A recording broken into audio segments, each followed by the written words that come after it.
What is up, everyone? Welcome back to the Algorithm, episode 19. David Verjano here with JC Perez. There's a lot to kind of go through, and we put a rundown here for you guys. But JC, as we usually start, what's been lighting up your feed lately? World Cup. Apparently, FIFA is in bed with Argentina. That's what my feed is telling me.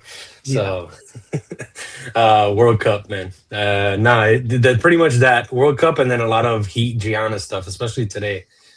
Which the Heat introducing Giannis today. So, luckily, the last couple weeks, my feed has been clean and all about sports. So, I'm sure that will change with the president speaking tonight. I'm sure my algorithm will be a little screwed up in the next 2 to 3 days. So, yeah, obviously mine has been heavy on the sports side with all the not just the Giannis announcement, but also the LeBron watch and all the FIFA stuff. So it's been nonstop on the sports front for me as well.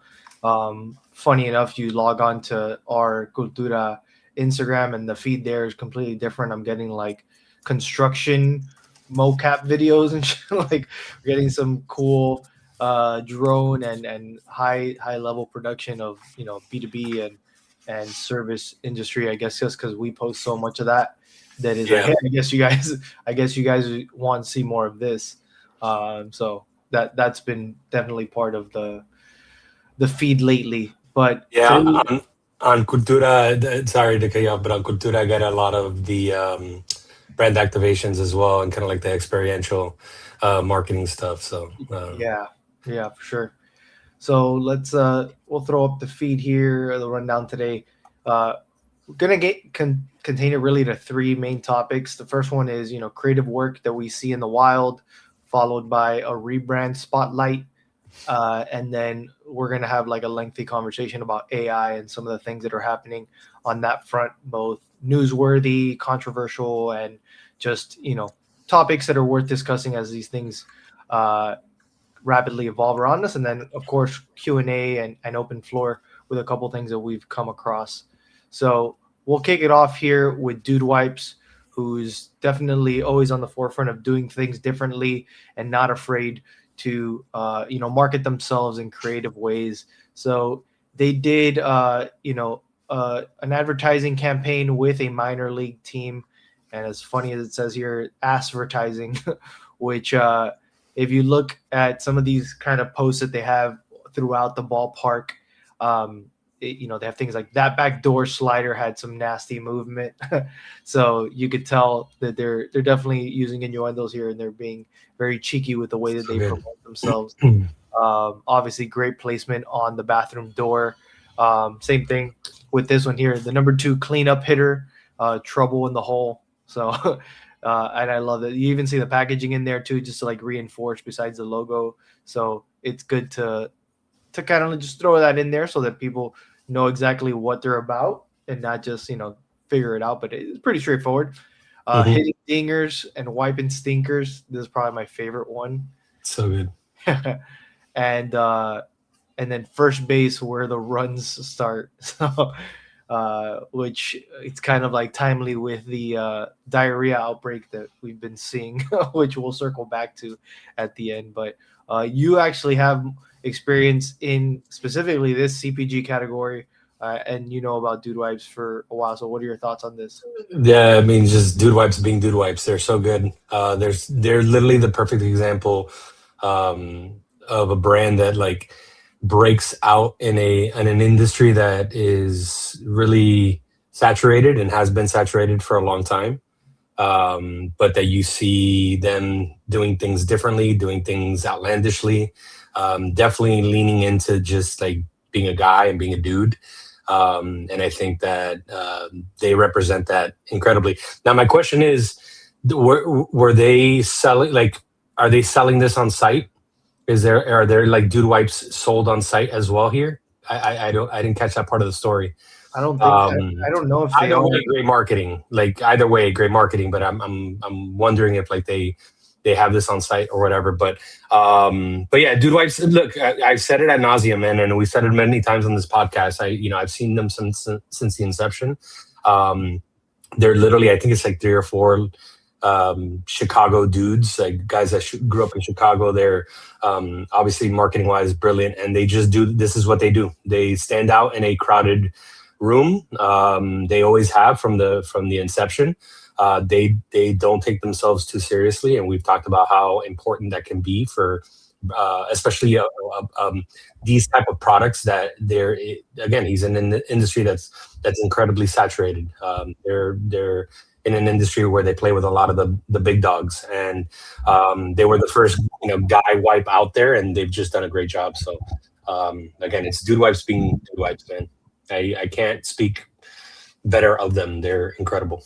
Yeah, and I think to your point, it's probably a missed opportunity if they don't at least have sample kits or something that they could sell at either a vending machine or whatever storefront that they have. Like there has to be some sort of shop at this venue. So I would hope that they did that just as like an add-on so that you can actually take action on these kinds of things. Or, I mean, it would be sick if they had a dispenser or something inside the bathroom. That would be like a whole nother level of it. But yeah, just from at least an awareness and a tactical standpoint, I think that this is great for them to own, who they are, not be unafraid to be humorous, and just kind of do things that other brands are kind of afraid to do. To their defense, even if they're not selling on site, I believe at this point they're in every Walmart in the United States. So like, if you're just doing it as an awareness campaign and you're picking and choosing different minor league stadiums to be in the United States, that's fine too. Like if it's an awareness campaign at this point with where they're at, it makes total sense. It's kind of like it's the argument that we had, the billboard argument that we have. It's at a certain point you become such a big brand that like those things make sense as an awareness campaign. And I think that, at their scale, it probably makes a lot of sense for them. And in this way where you're getting a laugh, like I guarantee you 98% of the men that are going into that bathroom are fucking cracking it up. Like it just makes sense, and it makes a world of difference. So yeah, good for them. They're great. Yeah, that was pretty much it on Dude Wipes. This next one isn't a official campaign, but it's more like a fan-made CGI/AI kind of activation for the upcoming Spider-Man, and they kind of transformed Times Square, part of New York, into this whole thing where it looks like trains extended over, which it looks pretty damn real. And there's plenty more examples of this, but I think that there's some people that are kind of like jabbing at it, but in reality, like this is it's fan made, so it's not even like something that Sony or any of the major stakeholders in this did. I think it's just a creative way to show how you can bring a project to life. And I mean, look at just the lighting in this one still. Those webs look amazing just from the sun and the shadows coming through. It doesn't feel CGI at all. Like it's very contextually done. So I'll play it again just so that people can kind of take another look at it. It'll probably actually have to be reloaded here, but yeah. Even if it wasn't fan made, and even if this did come from like Sony or from Marvel or whatever the case may be, I think it would be a really cool like clip or a reel to run. Like, I'm not gonna hate on it. I think it's super creative, and yeah, just playing it. That's super cool, man. Even that view out of the window looks awesome. Like it just gives you like different vantage points. And like, what if, like, obviously if we have a big budget movie and you want to do something like this, is the kind of thing that you could pull off to an extent. And it could, for sure. Yeah. So I think it was a really cool way of going about this. And I think that this is like a no harm, no foul way of using AI. If we'll have a conversation later about AI, but specifically, like if this was CGI alone, like people wouldn't bat an eye at it. You know what I mean? Correct. So there's a little bit of that going on where people are just being so like, I don't know whose art they stole here. Essentially, this is more about rendering and well, when you go to watch the movie, like the movie's gonna have shit like this that's CGI created anyways. You know what I mean? So like, why are we hating on on the selling of the movie, the marketing of the movie being CGI or being AI. When you go to watch the movie, fucking 75% of the movie is going to be CGI and made up. So I don't understand like why we draw the line on the marketing of it. I think it's dope. Again, if anything, I think it's a missed, like a drop ball on Sony or Marvel. Like, this is the shit that they can be doing, and for it to come from a fan, that's really fucking cool. Like, good for him. Yep. And this last one here, actually, my wife sent it to me. Such a good kind of campaign that Colombia did, where the CEO offered flat earthers $3 billion to prove that Earth is flat, and their outrage did the advertising for him. So that's hilarious. Kind of like he goes, pretty much saying, find the edge of the Earth, take a clear photo, and Colombia will hand over the company. And he kind of goes on camera to kind of say this stuff. And he sent get here. Yeah, like get to this. That's great. Point. It's so good. And yeah, like flat earthers got angry, which gave the campaign fuel they needed to go viral. So we'll play some of these because these are like people. I got the fucking proof. Give me my money. We live on a flat, fixed Earth. How did we get flat earthers this pissed? I'm getting too close to the truth. So you could tell that this is like rage baited them into doing this, which is amazing because they're already riled up about this concept, and they have no actual proof other than some random YouTube videos that they've spotted and faux science to kind of prove it. But and then Colombia started pushing the message out across a bunch of different channels. They put out a full page newspaper ad. They had stuff on social as well. Colombia joined the debates as well, so they replied to people that were trolling. So they're like, hey guys, quit arguing and start exploring. Send us a photo of the edge when you find it, and you get everything owned by the company. These debates are entertaining, but we're more interested in evidence. Send us the photo of the edge and we'll give you everything. So this whole thing and then Tay made the product part the joke too. If you are going to the edge, wear Colombia. Do me a favor. If you're going to the edge of the Earth, wear Colombia. You'll need it. Best of luck. It's great. It's also just great. That's a great phrase on its own. Like, if you're going to the edge of the Earth, wear Colombia. And that's truly is about adventure. It's about people who explore. It's about people who are outdoorsy types.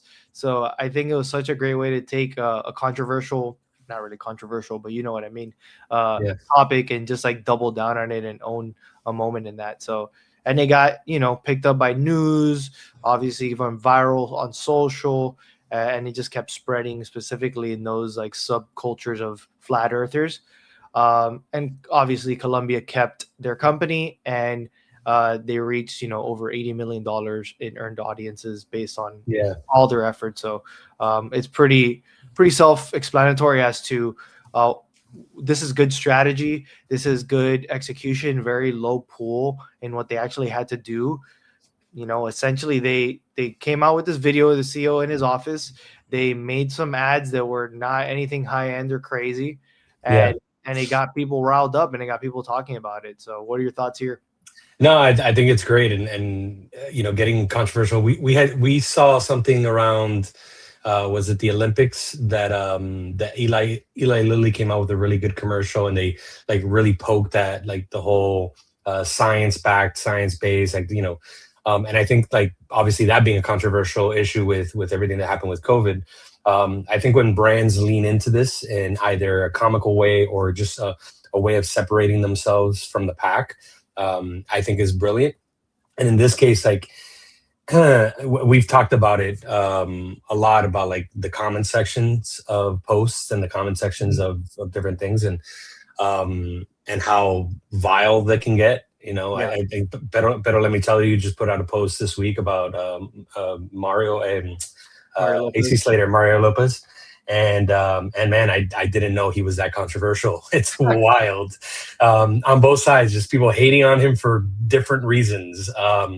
But I think when brands lean into this and they take something that is obviously so radical, and they kind of poke fun at it, and it gets people riled up, it only just expands the exposure of the brand, because people are now pissed off at you for something that they shouldn't really be, and it shouldn't be controversial, but they're pissed off at you for that. And really what they're, to your point, low pull, they're just promoting like, hey, just go be adventurous, go show me the end of the earth, and we're good. Like, you got the company, you know. And I love that take. It's a great take. And again, I go back to brands not taking themselves too seriously. Like, you know, when brands do that, when brands are able to make fun of their industry or just poke fun at things that are in their industry, because obviously this tackles their industry head on, right? Like exploration of earth and all that. I think brands win time and time again when they don't take themselves too seriously. So I love to see it. I love this. Columbia is a great company. They've been around forever. So good for them. Whoever's part of the marketing team, this was brilliant. Yeah. More of this. More of this. Yes, please. More of this. And then moving on to our rebrand spotlight. Today we are spotlighting Cooper Tires, who's been around for pretty much 100 years at this point. And this is just a snapshot, like a bento box, of some of the elements of their new brand. They have a new icon.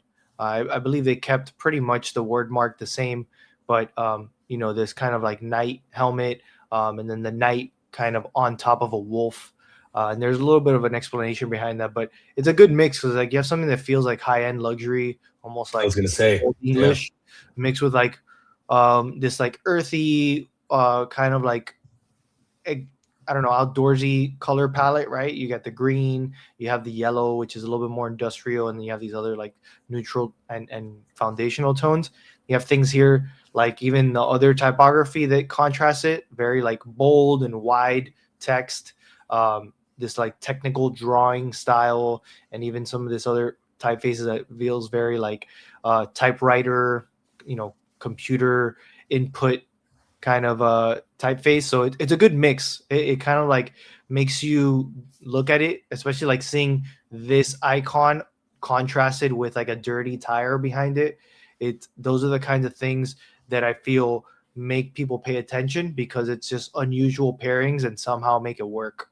So yeah, go ahead. No, they needed a rebrand, and I say this because I had to look up right now what their brand was before, because I don't remember it, and I can recall so many different tire companies. Like if you just, you know, Firestone, I know what the logo looks like, I know the colors, etc. You said Cooper Tires, and I literally had to Google because I was like, fuck, man, like I don't remember what their logo was, I don't remember what their color was. They looked like an insurance company before, and I love this rebrand. It gives me Land Rover vibes, and I think it definitely works. You said higher end. I agree 1000%. So sorry I cut you off, but I had to look because I don't recall what their logo was before. And they look like a sales company. I like them leaning into this more industrial vibe too.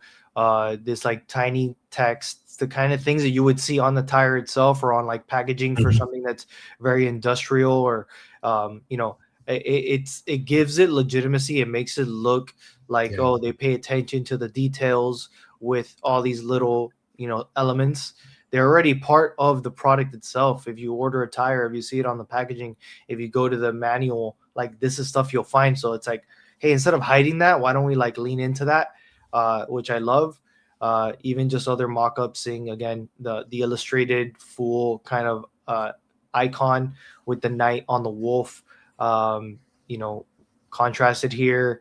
Even just seeing here, like they had the helm already, and it looked like this, which is kind of like, I don't know how to explain it. It looks a little cartoony, but not too cartoony, but it just feels like it's stuck in a weird in-between phase, whereas this clearly is leaning into something that feels like you would see it on a luxury good.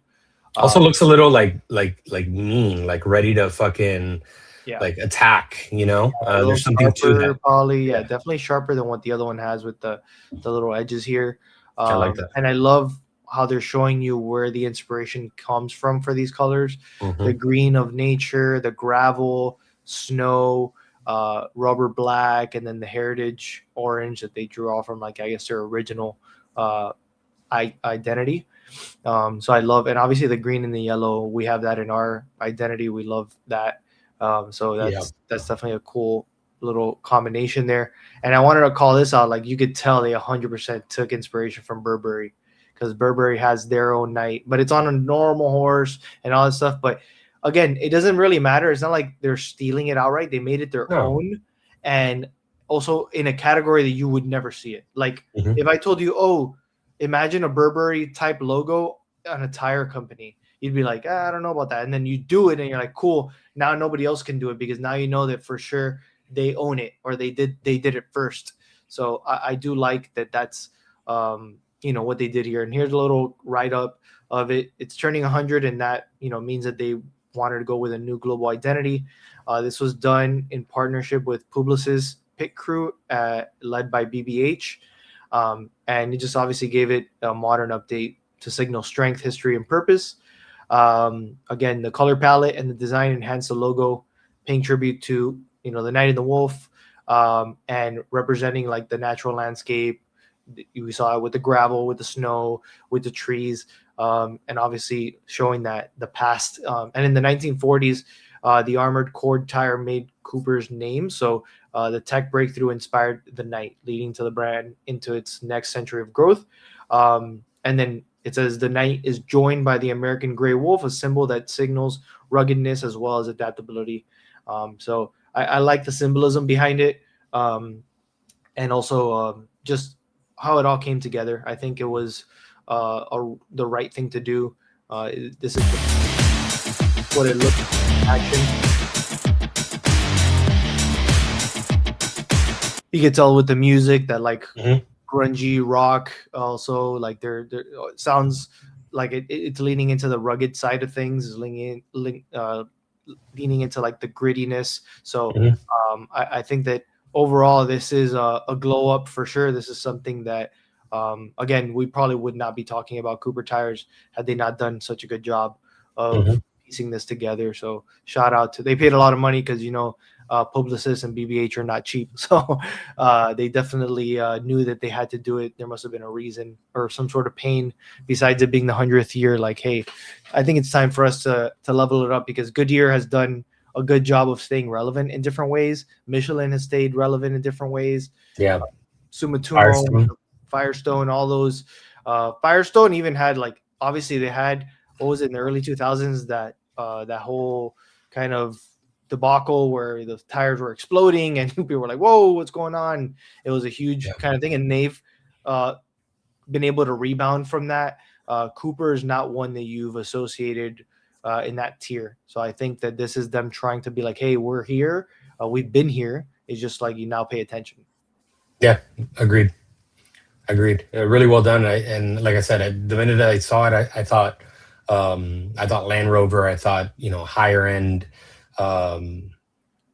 automobile in this space. So yeah, really well done. I love the inspiration behind it, and they knocked it out of the park. So good. A little bit of Jeep in there too. Yeah. There's Jeep. There's Land Rover. Yeah, absolutely. Yeah. So that, and if any other car company needs a rebrand, will be a little bit cheaper than those companies. Just a little bit less expensive. Yeah, if you're a tire company, if you're a car company, we'll definitely, not too much, but we'll be a little bit less expensive. Yeah. And then moving on to the revolving door of AI news. This one, I'm sure you've seen it in your feed as well, as some people have been sharing it. But Meta basically started automatically opting in users for AI usage. They have something called Muse Image, and it's part of Instagram, WhatsApp, and Meta. And any adult with a public Instagram account was automatically enrolled into this. So basically, people could tag them, people could generate images based on part or all of that account's published photos. So they were using your image and likeness essentially automatically. And then users were not notified when someone uses their photos in this way, and the features are on by default. So that's why it kind of raised a red flag to a lot of people and a lot of creators. Even Marquise Brownlee came out and did a whole kind of thing calling it out. So thank God for people like that just are looking out for the consumer and not trying to allow just companies to do this without kind of just hey, giving you a heads up that that is being used.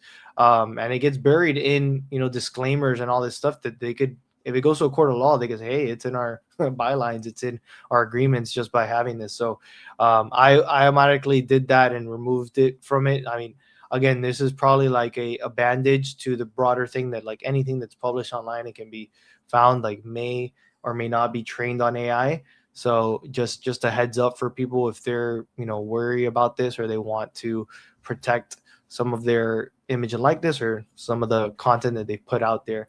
This is what's happening, and we like to at least we're definitely in the middle ground when it comes to AI, in terms of like, we know what it's good and useful for. We know what there's things that could be a little bit on the edges of ethical, misuse, or what we think might not be like the best way of going about it. And this is probably one of those things where we're just like, hey, just give us a heads up next time, and don't make choice.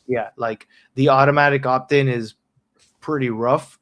Even though they have the right to do that, you're on their platform. It is something that you should at least give them a heads up or some sort of notification.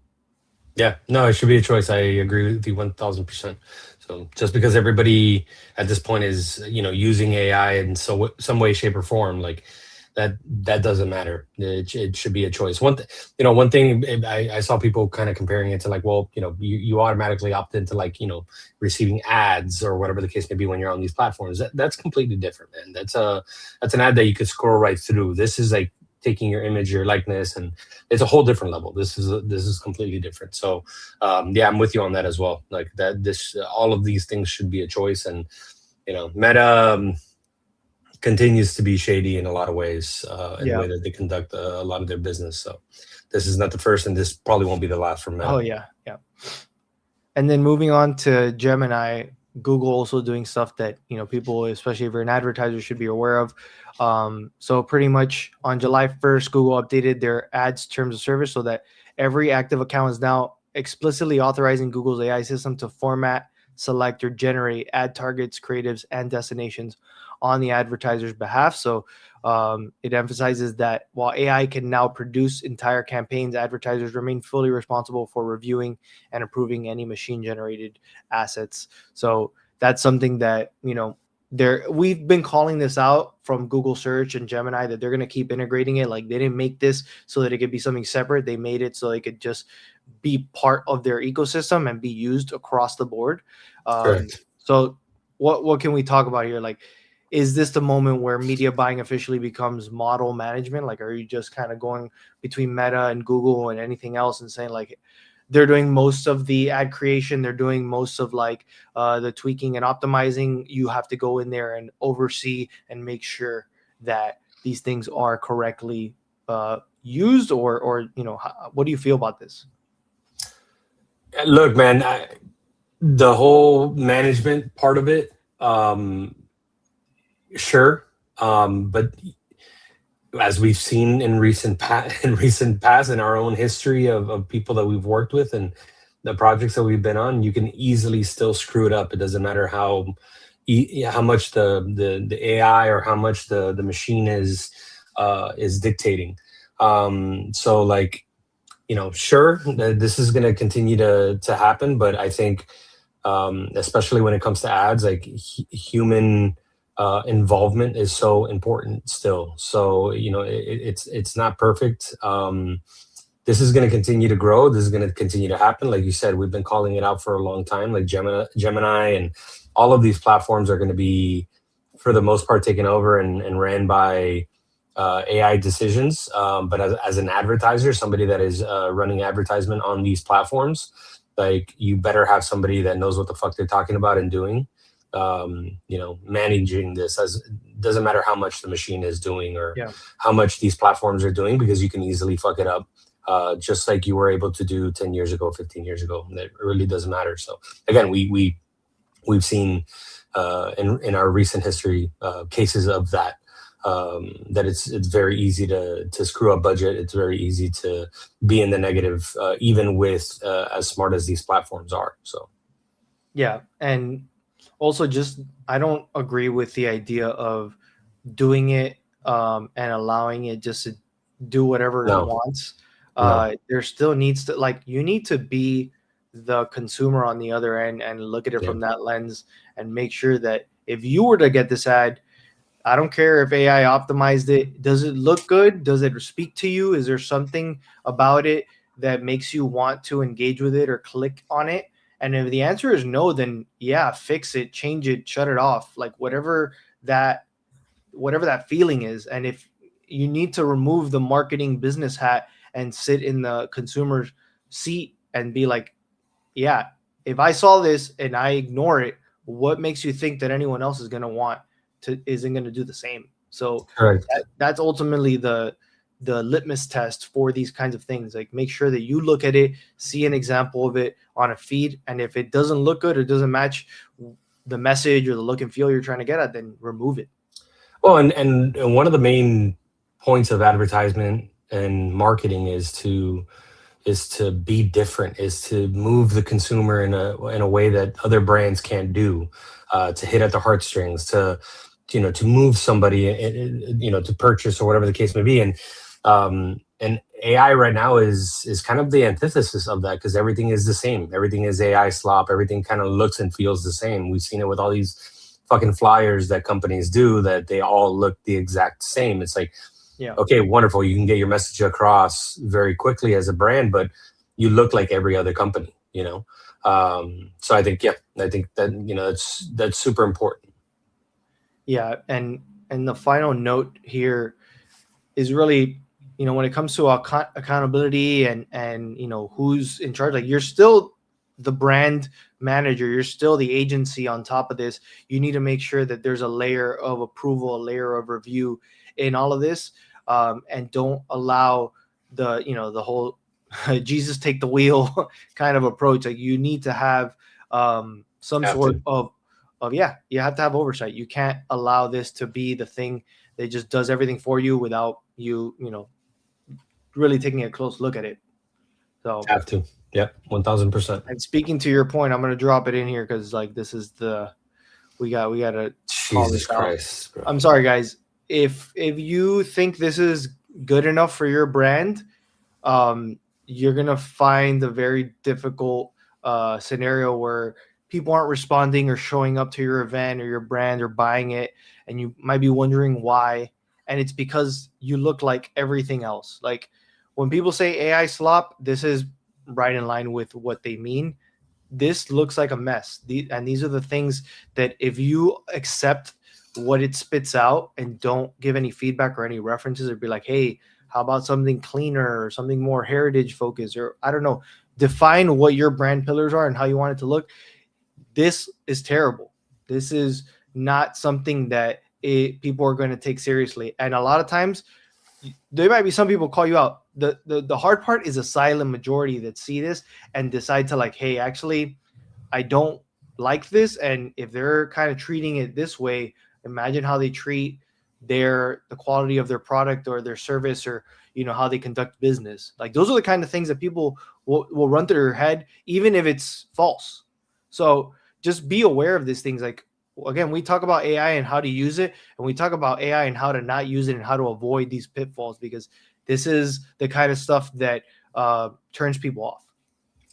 So yes, I want to be very careful with this, because I also come at it in the lens of a small business owner.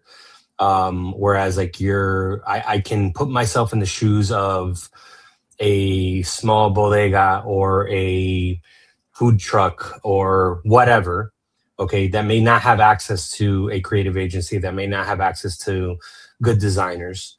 And I put myself in their shoes, and I can understand where a small business owner would say, this is giving me the ability to get information out very quickly, and in a way that at least gets some sort of messaging across.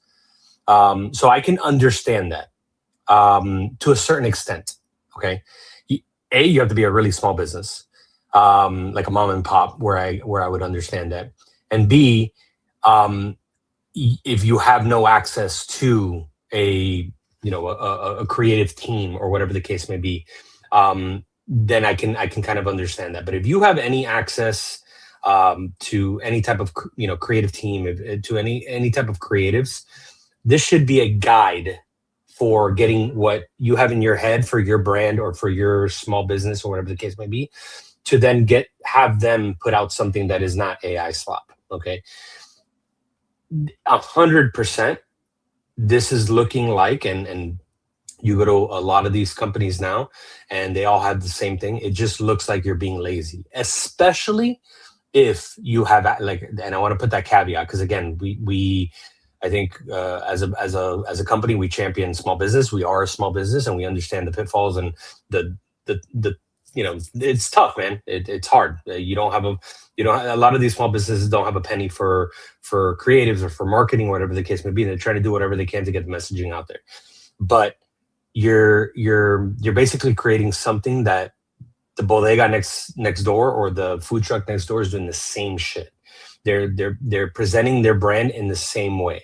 And if there's any messaging that we can give brands out there, no matter what your size, is just try to do things differently with taste, and that gets your brand out there in a different fashion. And unfortunately, right now, everybody looks the same. Everybody's putting out the same flyers, and it really pisses me off when it's a brand or brands that I know have access to better creative, have access to have the funds for putting better messaging out there.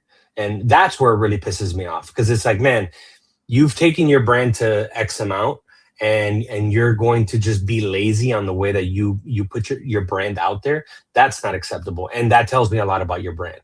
I do it a lot less with the smaller brands, because I kind of get it. But if you have any access to good creatives, and you're putting this garbage out there, it literally says garbage, and you're putting this garbage out there, then that's unacceptable, and it tells me a lot about your brand. And that's just the truth. My last point on it is just treat it the way you would treat getting a haircut. You're not going to go into a barbershop and say, hey, fuck me up. You're going to go in there and say, hey, I kind of want this haircut, trim a little on the sides, make sure it does this, and that. Correct. And Correct. You're going to want to know that you're leaving that barbershop or salon looking a certain way, because it's your image, right? And it's the way you now present yourself, not only to yourself in the mirror, but to other people. And unless you want someone to literally chop off and not give you something that you're not happy with, then okay, then do this. But in reality, it's like, just give it a little guardrail. It's not even asking for much. It's just saying, give a reference, give it some guardrails, and then you'll at least get something that's a little bit cleaner. It might still feel semi-generic, but it probably will be definitely not part of this kind of slop that you're seeing come out of, everyone at this point that decides to be lazy. Next up on the docket for AI is the news that Apple is suing OpenAI because it seems like some people that were former Apple, workers have taken some of the pretty much trade secrets and stuff. And then the suit names OpenAI's chief hardware officer, Tang Tan, and technical staffer Chang Liu, both ex-Apple employees. And they allege that they used the laptop of one of those guys to download confidential hardware files and coached him to avoid detection.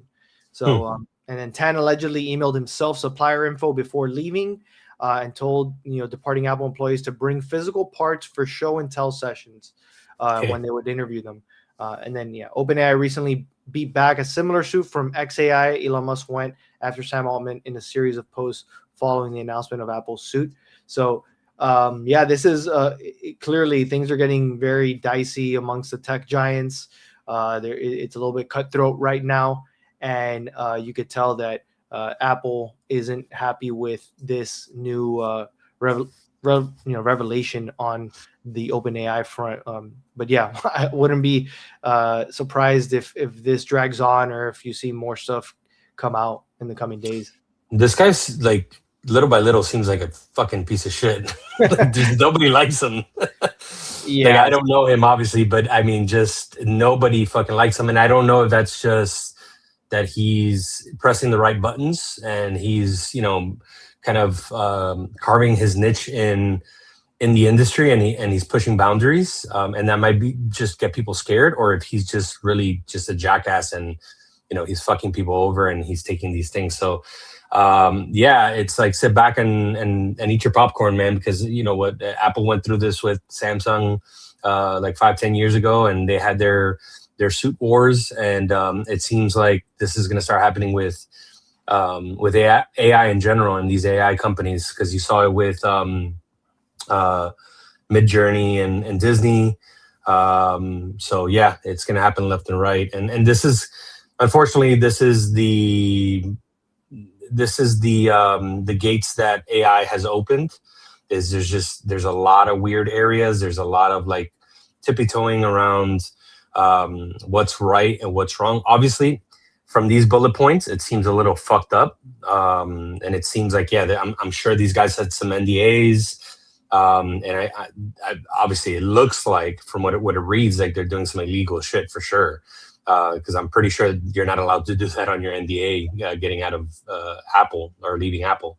But regardless, it seems like there's a villain in town, and Sam Altman seems to be that wearing that mask for sure. Yeah. I wonder, I mean, even though it's the suit names the chief hardware officer and not Sam Altman, I wonder how much is a directive from above of either, hey, go and do this, or B, I'm going to turn a blind eye, but you can do whatever it takes, kind of thing. Because I think that if you're the CEO, you can't be involved in everything, but you do set some sort of a directive or a standard. So it could still very much be his fault in some capacity, even though the suit names the chief hardware officer, not necessarily him. Yeah, but he seems to have his pulse on the company. Like, he seems to be like really entrenched in what's going on, in a very similar way that like Elon is entrenched in his companies and Steve Jobs was entrenched in Apple. Like, he seems to know what's going on, and it's very similar. Look, in the when I was in high school, the recruiting of baseball players in Miami was a big thing, and that was like, an untold thing. It was kind of like trade secrets. Like, you knew people recruited, but nobody talked about it. And like the coaches fucking knew what was going on. They knew exactly they were part of the recruiting. This is very similar. It's like he's obviously has his pulse on a lot of this. He doesn't seem to be a CEO that's out fishing while all of this is happening. Like, he's entrenched in this shit. Yeah. And then the last kind of discussion we'll have here is this video specifically talking, actually we have one more, but it kind of proves the point. He's talking about AI in music, and we'll play this clip so that we can kind of have a discussion on it. AI stole my music. A new search tool went viral after artists discovered they could search massive AI training data sets and see whether their music was included. Hundreds of songs that I've written and produced over the last 10 years were found in this data set. So how do I feel about it? Let's unpack it. The story going around is that Suno got caught with a giant hard drive labeled stolen music. And that's not necessarily what's happening here. Being in one of these data sets does not prove that any company trained on it. And the key word here is train. There are actually two completely different conversations happening. And if we're going to have this conversation, we have to have the correct conversation. Conversation number one, I don't like that my music was used without my permission. And that's fair. We can have that conversation. But conversation number two, this is copyright infringement. I'm suing. And that is wrong. Every artist is a sum of thousands of artists that came before them. If I listen to 10,000 songs and I write one inspired by what I learned, that's art. If a computer listens to 10,000 songs to generate music, it's theft. What makes it theft? You own the copyright. You own the melody and the words, but you don't own the vibe. You remember the lawsuit over Ed Sheeran and Marvin Gaye? They lost. Because if inspiration becomes infringement, then music just stops existing. Now, this next bit is going to sound very harsh, but let's have it out. If your biggest fear is that somebody can type a prompt into a computer and replace your entire artistic output, your competition is not AI. Your competition is being boring. Great artists are valuable because they have taste, they have perspective, they have personality, they have a story, things that don't fit neatly into a data set. When you put that song out, you're putting it out into the world to inspire others. You don't really get to decide. You don't get to. No, you don't get it. Do I then sue my peers who also have been inspired by my song? Is Timbaland suing everybody that uses? No. So again, and it goes on a little bit more, but I think it proves Fucking the on point.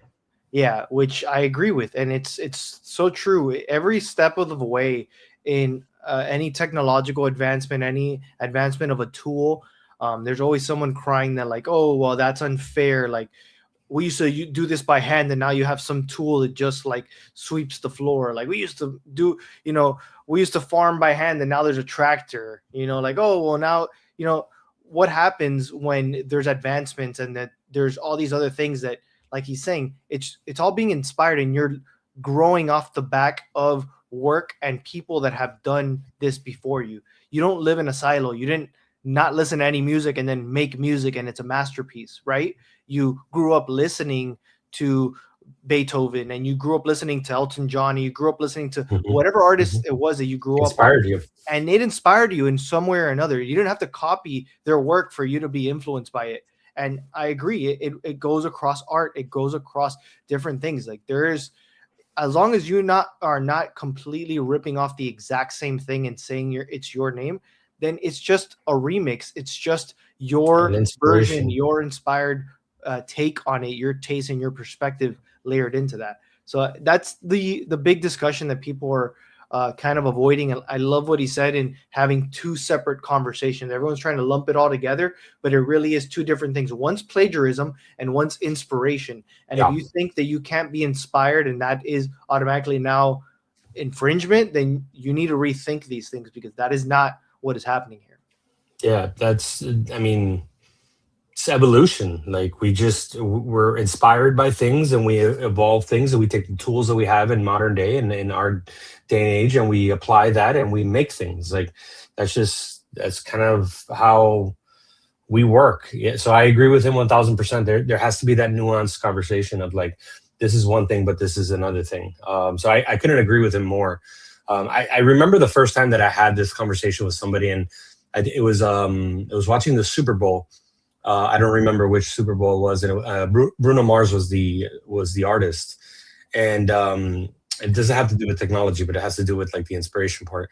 And I remember this person telling me, well, Bruno Mars sounds like X person mixed with X person. Like he's just kind of a ripoff of that. And I was like, that's what fucking music is. Like, that's what art is like, you get inspiration from here and from here and from here and from here. You take your tools, you take what you're good at, and you make your art, you make your music, you make your painting, you make whatever. And business is the same thing, man. It's like, I have inspiration. I grew up in being inspired by, I'm in Florida. I grew up in being inspired by Walt Disney. That was like one of my fucking North Stars, was like, Disney and what he built. And I've watched all the fucking documentaries. Like, when we build, Cultura into an amazing company, imagine somebody coming, well, you stole this idea. No, it's fucking inspiration. Like, I take inspiration from Steve Jobs. You take inspiration from Elon Musk. Like, it's parched together. So art is the same thing. It falls into the same guidelines. So I couldn't agree with him more. And yeah, I think people just get riled up because it is computer and because it's new, and because really the things that are happening right now are unprecedented. I think we're going through this we're going through this jump in evolution in the last really fucking 2 years, man. Yeah. I will never forget for the rest of my life having that conversation with you around January and February, and you telling me like, bro, do you remember what we were doing in November, man? Like, we were on this app and we were on this app and we've completely changed to this. Like, our systems have completely changed, like within a couple months. Like, think about what we're doing now. And I'll never forget that combo that we had, because it's the truth. It's like, we've made this jump and this evolution into how we're using our technology. And I think it just scares people, man. And the people that are not in it day to day, and they don't really understand it and they don't really get it. But we had the same thing. We ran that video months ago with the credit card at Burger King, and people were scared of that. I remember I was little, but I remember the whole controversy with CGI and with Toy Story and with Pixar, and like they're ripping off, people that draw these cartoons, and like now that's a staple in the industry, and people applaud that. That's computer. That's it's essentially the same thing. I know it's a little bit different of a process, and you do have to physically draw and all that type of stuff, but I agree with him, man. It's taste, it's culture, it's inspiration, and really AI is doing a similar thing. It's two nuanced conversations that need to happen. Yeah, and it's about, again, it's being trained on these things, and so it's taking something that's derivative essentially. So it can only do so much based on what is given. And it still takes that human element to be like, well, I'm going to throw a curveball now. I'm going to do something completely different that you wouldn't expect. Here's a plot twist. Here's something else that breaks the monotony of what you're doing.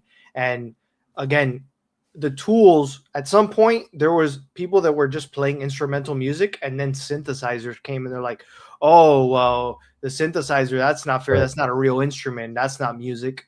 Well, guess what? It's literally embedded in everything. And it's part of almost every single kind of music that you listen to now. Correct. I think, again, speaking to your point about CGI, there was a point in the 80s where Tron was ruled ineligible for best visual effect because they considered CGI to be cheating. And I think that's where we're at with AI right now, that like we'll definitely get that like songs or movies or any kind of like visual art will be like, oh no, that can't apply, or it's its own category and whatever, and that's fine and all, but it's being treated the way CGI was treated in the 80s. And so I feel like we're just, it's just going to take time before people accept that it is embedded into the process, and you still have to show your work. You still have to show that there's thought and that there's human taste and touch behind it, even though you might use the tool for certain things. So I think that's where we're at right now, and this is why we spent so much time talking about AI, because it is the Wild Wild West. But I think it's important to be on top of it and have these like conversations and not be lost in the dust. I think ultimately it comes from the fear of the unknown, that people, they don't know what to expect, so they're gonna call out, the big bad monster in the room, and they call it AI right now. How do you feel about Tron in general? Do you like the movie franchise? I love Tron, the newer one specifically. I haven't seen the new one, like the one that just came out. I saw Ares, visual effects wise, the whole kind of like the music. I love it. The story itself is whatever. It's not the best, but it's not. I would give it like a 6 out of 10. But I would give like the visual effects and all the other stuff, sound design and stuff, like an 8 or 9. So I think that's so. If you just enjoy that, you can watch it and be like impressed. But yeah, like the story is probably where it lacks a little bit. But again, going back to this point, CGI, it's incredible. And Disney and a bunch of Pixar, all these different like animation studios have been using it for years, and they keep growing and doing amazing things with it. Yeah, agreed. And then I'll wrap it up here. Just a few open floor. Whoever's still here, you can, ask any questions. But we always like shouting out Snack Shot because they share some of the interesting stuff in CPG. And here's just another line of the big players trying to jump on the trend, like Coca-Cola, Sprite, Fresco, Prebiotic. Like this is biting Ollie. It's biting, all the other major players in this space right now, Poppy. And you could tell that they couldn't help themselves. They're like, I guess everything's, prebiotic. We'll make our own thing. I think in the caption of this one, they're like, missed opportunity. Should have thrown protein in there. Like, seriously. Definitely it's saying that's very trendy right now. And even just the little animation, you could tell is super biting off of Poppy and Olipop. So yeah, they did this. And then coming back to the parasitic diarrhea thing that's going on. That's funny. Avoiding what's happening right now with the most unhealthy stuff, but at least it's not lettuce, right? Essentially. That's hilarious. And the illusion of free choice and shitting your pants. So it's funny how like whether you get a salad or you get a Poppy, you're gonna end up in the bathroom at some point. Meal prepping, now the veggies are off limits. Love this one. That's great. Diarrhea maxing. Yeah, get your greens in so you can make sure to lose some weight. This one was probably Bro. the most amazing. The bison video has been, you know, I feel bad for this guy because it's someone's grandpa, and thank God he's alive from what I've heard. But like, if this guy passed away, or like, if we wouldn't be laughing as much. But it was just this screenshot alone it shows the nature of nature, right? Like, hey, it's a wild animal. You want to take a photo and be like that close? I mean, this is what, you know, the risk you take when you are that close, because they were. Yeah, it reminds me of that photographer in Africa like years ago. It's that famous story where he got off the truck, and then he got kind of cornered by the lions, and they ended up eating him. Yeah, it's just like you got to be so careful with nature, man. This is Yellowstone Park, but you're still in there. You're in their realm, man. Yeah, like you gotta. And the bison is a beast. It's like, this alone shows you how much power, like, to throw you in the air that high, 8-10 feet in the sky. That's crazy. Yeah. Anyways, explosive diarrhea. That's hilarious. So I gotta give, you know, love showing stuff from Snackshot. Always humorous, always like in the CPG space and what's going on. But I don't know if you have any parting thoughts before you wrap up here. Nah, it just disappoints me from Coca-Cola as a company, like, to like try to fucking chase trends like this. Like, you've always been the trendsetter. You've always been, you know, kind of ahead of the curve, but just like, you have good products. You know, you have good products. I don't know. It just feels a little pushed, and it feels like, you know, there's a team behind this just trying to keep up with the Joneses when you don't need to. You're Coca-Cola, you know. I don't know. It just, I'm not gonna have that at all. It just feels dumb. Yeah, for this you get the real, like what I would consider the real Just thing. Get the ones that actually them out. Yeah, I don't know. They have already, but just I fucking, think they like, didn't. Wasn't it or Pepsi? Pepsi did. Maybe Pepsi bought out did. Poppy, I believe it was. But buy out the other fucking company, like, Olipop, I think it is. Olipop or whatever. Like, I don't know. It feels not Coke. Yeah. But yeah, we'll wrap it up there. Again, appreciate you all for tuning in. We'll be back in 2 weeks for our 20th episode. Shout out to us for sticking through with it. I know there's some weeks that we have to push it just because of what's going on with our lives and the agency, but we'll keep, you know, chucking along, and we'll see you guys in 2 weeks. Peace.